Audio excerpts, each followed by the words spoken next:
How did you guys work? You talked about how not knowing who ended this and who wrote, sound like who wrote what phrase, but how did you, when you actually, tell me about a day you got together, you worked, what was that like? I'll give you a real smart ass answer first, okay?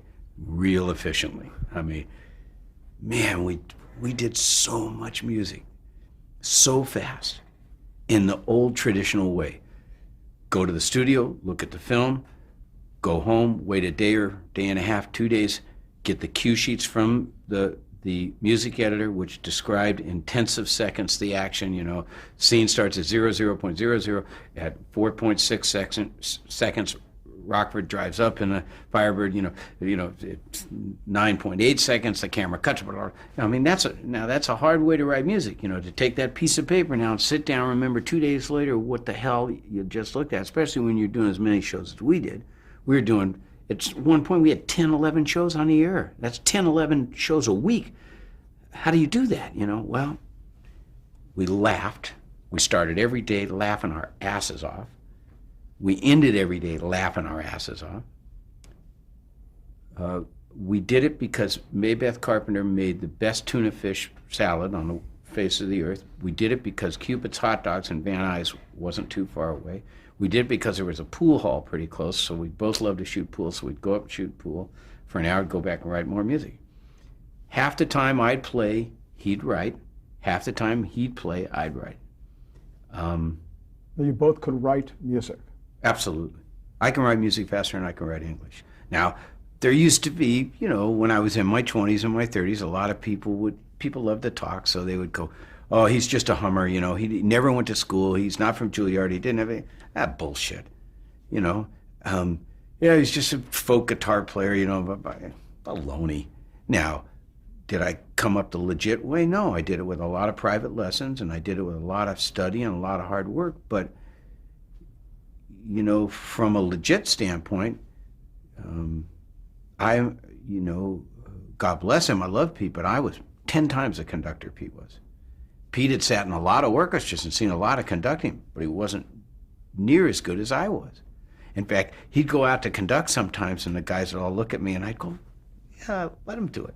It's Old Krusty. That was his nickname, Old Krusty, and I was the kid. So, you know, he'd go out there, and he just wanted to do it. You know, he got bored in the booth. I'd been in the booth my whole career as a record producer, so I wanted to conduct. And I worked really hard at it, really, really hard, and became very accomplished. As a matter of fact, you know, I do some things well, and of all the things I do well, I do that. I'm probably best at that. You know, I mean, I probably write, you know, I probably write stuff they go out humming. It seems that I'm able to do that, or I guess I'm the guy that can write you a theme that will encapsulate the sound of what Law and Order ought to sound like. I guess I'm that guy, but for damn sure I'm a good conductor. So it's like a Cannell series, Krusty and the Kid. Yeah. Did you guys go to meetings with the show producers? Fuck no, we didn't go to meetings. We didn't have any time to go to meetings. But did you get the initial sort of vision of a show, or how it? It was so cool. First of all, you know, not to cut to the chase, but here's who you're interviewing. I just work for these three guys, and these three guys happen to be these monsters. I didn't work for a lot of guys, and the guys started with my best friend. You know, take a meeting with that idiot? Are you kidding me? Who are you speaking of? The big idiot, Cannell. Stephen J. Cannell. Stephen J. Cannell, the genius idiot. And how did you meet him? Well, there's a lot of stories about that, but I'll tell you the truth. My brother and I, before we could afford to take our vacations in Hawaii, we took our vacations at Balboa Island. I was married, my brother was married, my brother had one child, and we had this house about 2 blocks off the beach. We couldn't afford a beachfront house. And on this Saturday, my mother and father were going to come down, some cousins were going to come down. We needed to stake out some territory on the beach. So we both got up kind of early and we walked down there. Now, my brother at the time weighed about 230 pounds, and I weighed 160 168 pounds, 160 pounds, about 160 pounds at the time. But we were both really yoked out. We were both buff. We were both Valley guys. We also had a couple of beers the night before, so we woke up at 7. We were a little edgy, I guess. We didn't say anything, you know. We just walked down the beach with all these towels. We jump over the seawall. Now it's cloudy out, 7 o'clock in the morning. It's cloudy out. I jump over right where we had told all these people we were going to meet them. There's all these towels spread out. I'm going, what's going on here? So Bud said, well, I'm going to go over on the other side of the pier and see if I can. I said, bullshit, let's just move some towels. There's room for everybody here, you know. So I started moving these towels. All of a sudden I hear, hey! I don't see anybody. I don't know what the hell's going on.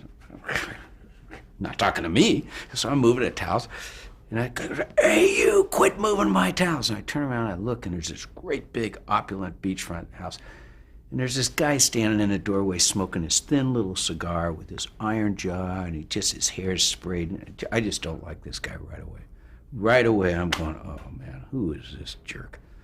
So I said, you talking to me? He goes, yeah, quit moving my towels. I said, I'm not moving any towels. You must be blind. He goes, quit moving my... I mean, now he's red in the face, and he's screaming. And he's screaming like 50 feet away from me, 100 feet away from me. And I'm going, you know what? So I jump over the seawall, and I start walking up.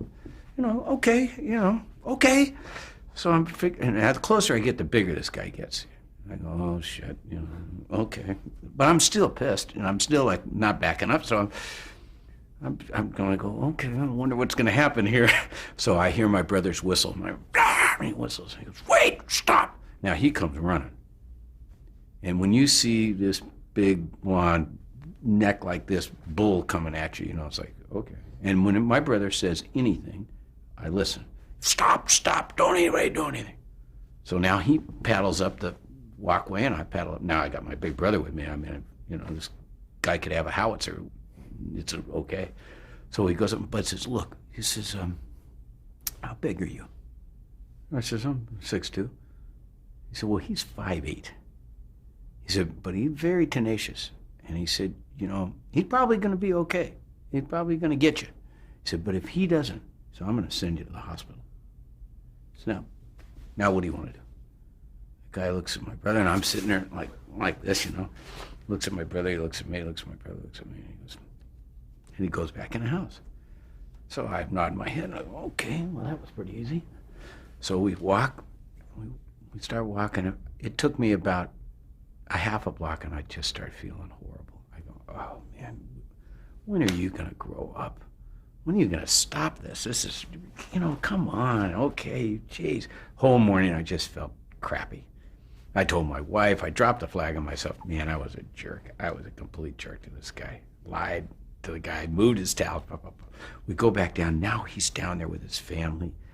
He's got a little boy. His parents are there. My parents are there. And I'm going, oh, God, this is awful. I'm just a jerk. I've got to turn over a new leaf. So my brother starts talking to him. My brother said, hey, we're sorry. He's really a good guy. Yeah, really a good guy. He said, no, he's really. So now I go over and I introduce myself. I apologize. And I said, I'm Mike Poston.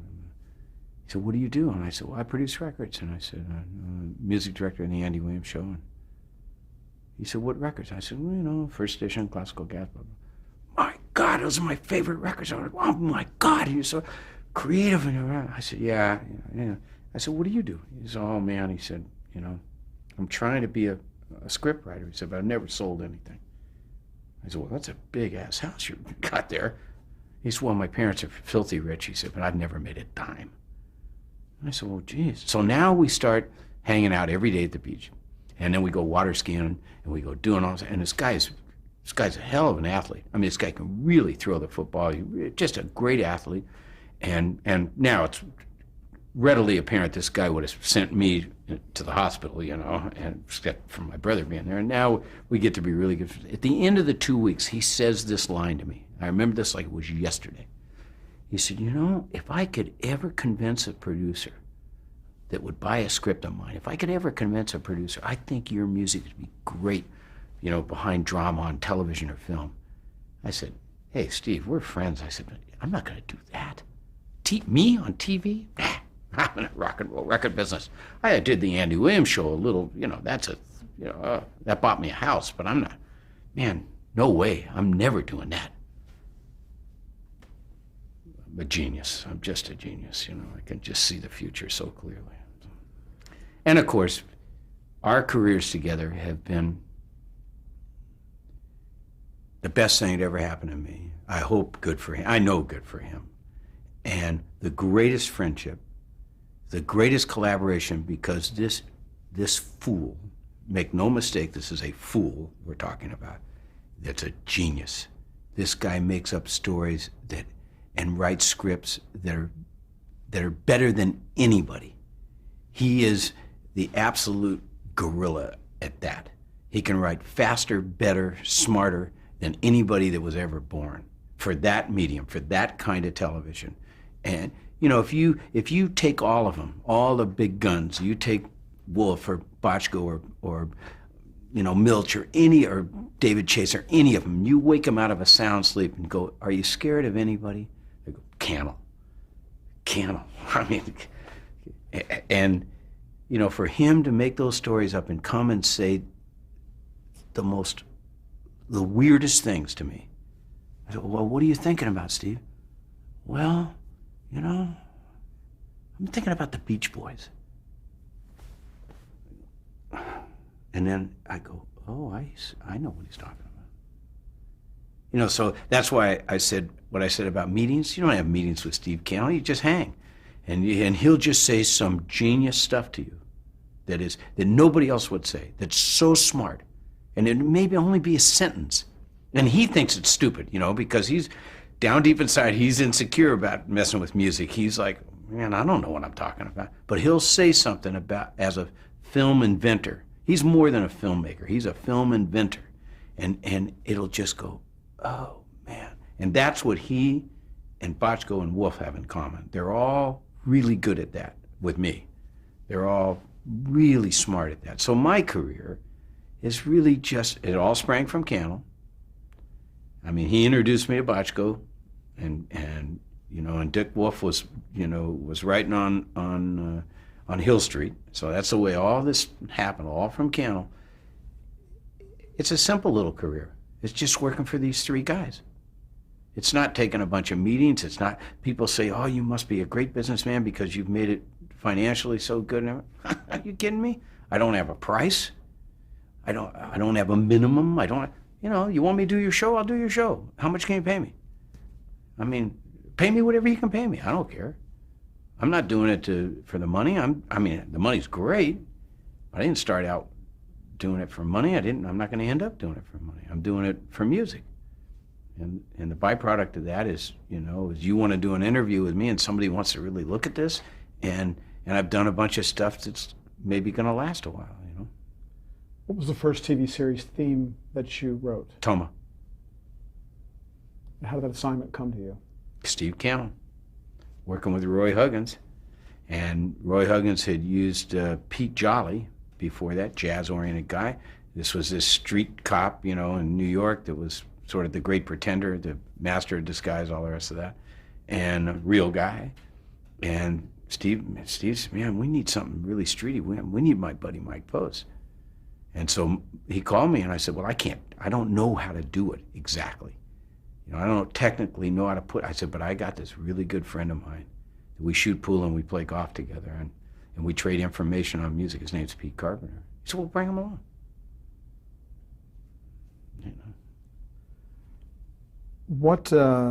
Tell me about the Rockford Files. How did that come about?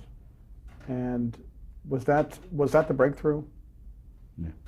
Yeah, Toma was the first, and Rockford was the most famous in this little era. And so we did Toma for 22, and then we took the summer, and then pilot season came, and Cannell invented this guy down on the beach, and Cannell said genius stuff to us, genius stuff. He said, I said, "Well, who is this guy?" He said, "Well," he said, "Look, Garner's from Oklahoma, so the guy's a little Southern."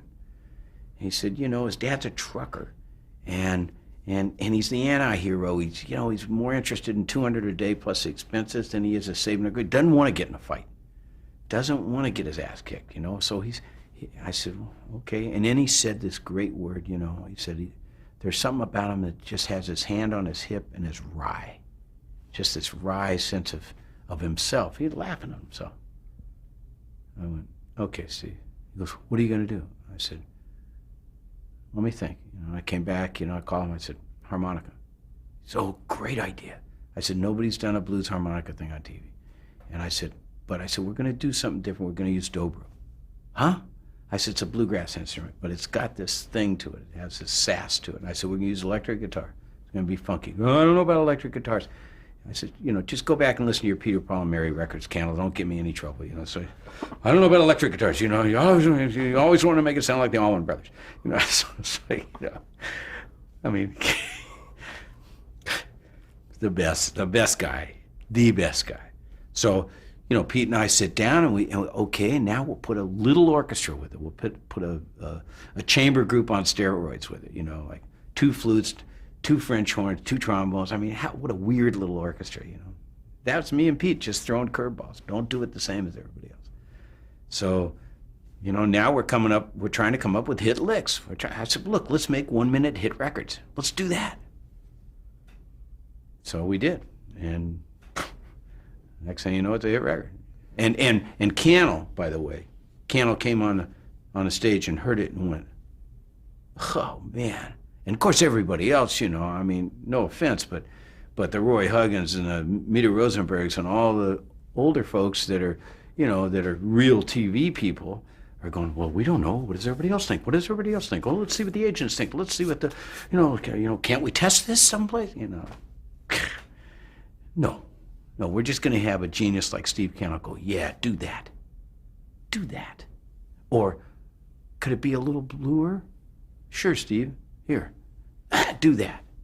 You know, that's, Cannell knows what to say to you and when not to mess with you. By that point, we're talking about the early 70s now, there certainly was a history of lyrics being in TV themes. That certainly was an old school concept. Yep. Was that ever even considered for this type of a show? No, not by Steve. So you talk about some of the instruments. Were you using a synthesizer at that point? Yeah, the first one. I mean, the first mass-produced one called a Mini Moog. And it just had a sound of its own. Nobody had used it. Nobody had even had a hit record with it, really. And so I just, you know, I said, okay, Steve, here's the lead. He went, oh, that's different. At that point, well, this became a hit record. It did. Was that even in your mind at that point? Yes, I mean, it was. because you came from a background of making hit records. Yes, it was. So how did that actually become, how did that get released? Jimmy Bowen. Everything goes back to my oldest and dearest friends, you know, my big brothers. And you know, the show was marginal in its first, you know, maybe 4 or 5 shows. Then it was a hit.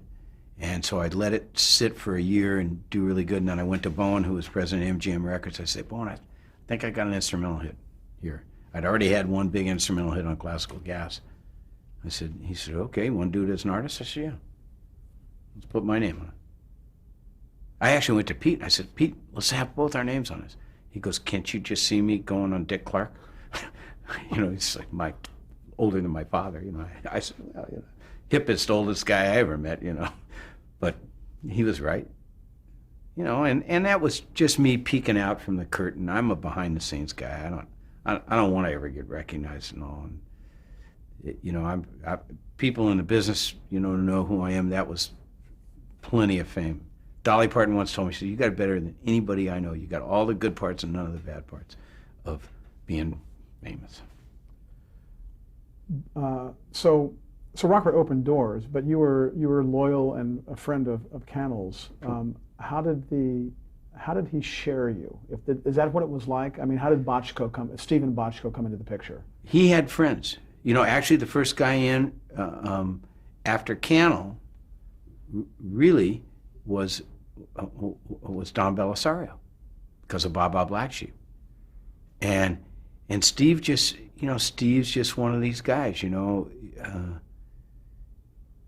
Let me tell you, there's absolutely nothing I wouldn't do for Steve Cannell. Nothing. There's nothing Cannell wouldn't do for me. So I smacked it real hard. Pete and I smacked it real hard for Steve, both on Toma and Rockford. And he goes, okay, that's it. You know, there's not going to be any other guy writing music my shows, ever. So from that day on, it was never a question, do I have the gig? It's like, okay, let's go. And that's unique. You know, that's Johnny Williams and Spielberg.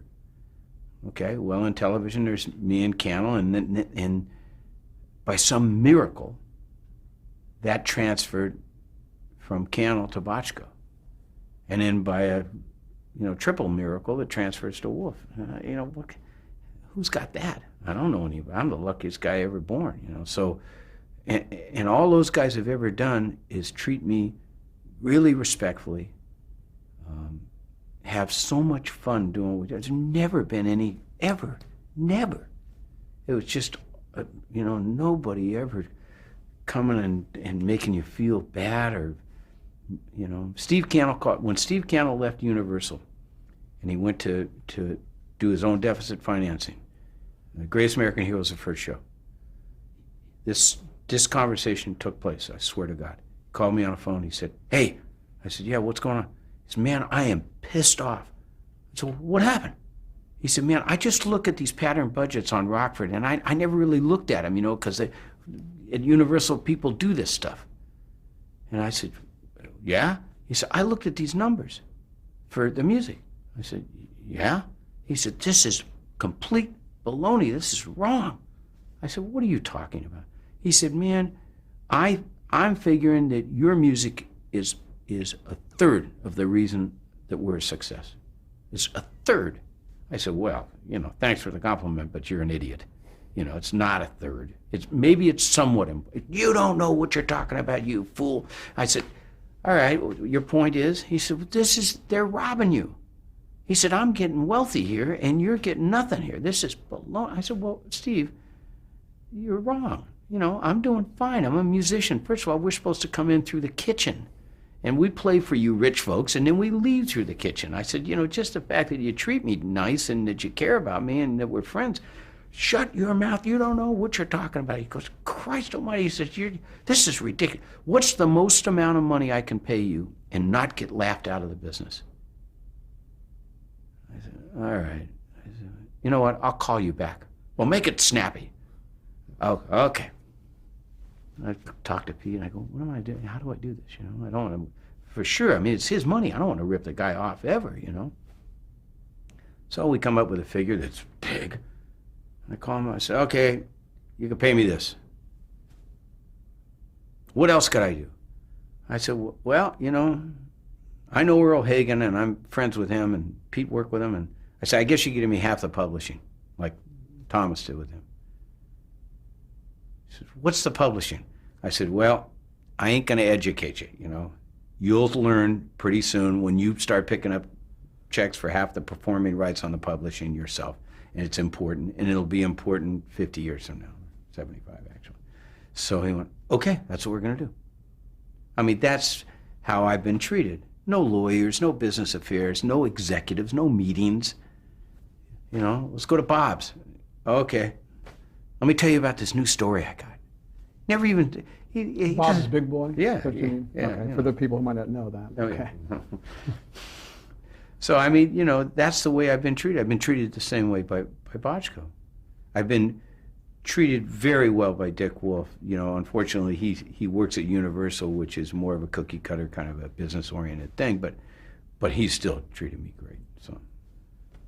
Well, the two Steves, Steve Cannell and Steve Bochco, were friendly at Universal. They were both writers who came up that way. Right. Did Cannell introduce you to Bochco? Mm-hmm. Bochco and Cannell created a show. It was a spin-off of Rockford called Richie Brockelman and Private Eye. About an upper-middle-class Jewish kid in Mount Olympus, lives with his mom and dad, drives a Mustang, and wants to be a detective, private detective. Hysterical. I mean, hysterical show. So Cannell told me the story. He never sends me a script. Tells me the story on the phone. I said, God, that's great. I can't wait. I said, what do you want to do? He said, I want to do the Beach Boys. I said, fine, perfect. Don't say anymore. I said, I'll write a song. He said, yep, write a song. So we did it. And that really was the precursor to writing a song for The Greatest American Hero. Did Same lyricist. did Cannell give any words of advice or caution, or was there like, you know, be good to my guy, or any of that kind of stuff? And what was it like? What was the conversation? Just, he told me the story. I thought it was hysterically funny. And then I believe he sent me a script, which was even funnier than a story. And we just said Beach Boys. I said, great. And I said, you know, we'll figure a way. He said, great. He heard it. I love that song. Let's just briefly go through some of the other themes you did in the 70s. Okay, now some of this will be kind of word association, and some, if you feel that you'd like to, you could talk about, you know, if there was sort of a vision or instructions on what it should be. It sounds like you pretty much were just given the concept and you just went with it, from basically how you've described it so far. Yeah, that's the way they've worked with me. But just in general, before we even mention some of these shows, did you normally read a script or a pilot script or see any scenes before you? Not sometimes, but normally read a script, talk. Read a script, tell me what it. Just let the film inventor talk, and the smart ones just say a sentence or two or a small paragraph. And in terms of instrumentation, did you just think, I mean, whatever you thought of would be okay? You didn't have just a set amount of instruments you would use? No. Whatever you... No, we're not going to... I've never made a musical decision based on finances. Okay, you talked about Richard Brockelman, Baa Baa Black Sheep.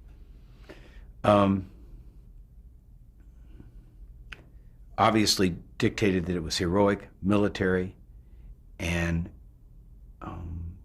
we wanted to have something speak to being a little playful, because Boynton was kind of a screw you guy and a Marine and not backing up. So there's something about that theme, and it's probably the proximity to Zippity Doo Dah.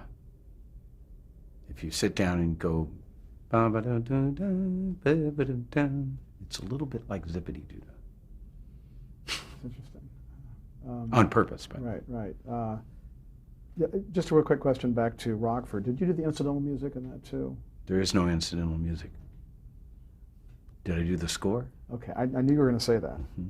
Okay, I was actually anticipating how you would respond to that way of describing it. But. Yeah, it's score, and it makes the sadder parts sadder and the happier parts happier, and it is a character, and it speaks sometimes rather silently, but because the viewer is not aware of it, but it's a huge tool in manipulation to what you're feeling when you're seeing a show. And yes, we did every note. Okay, we're going to change tape.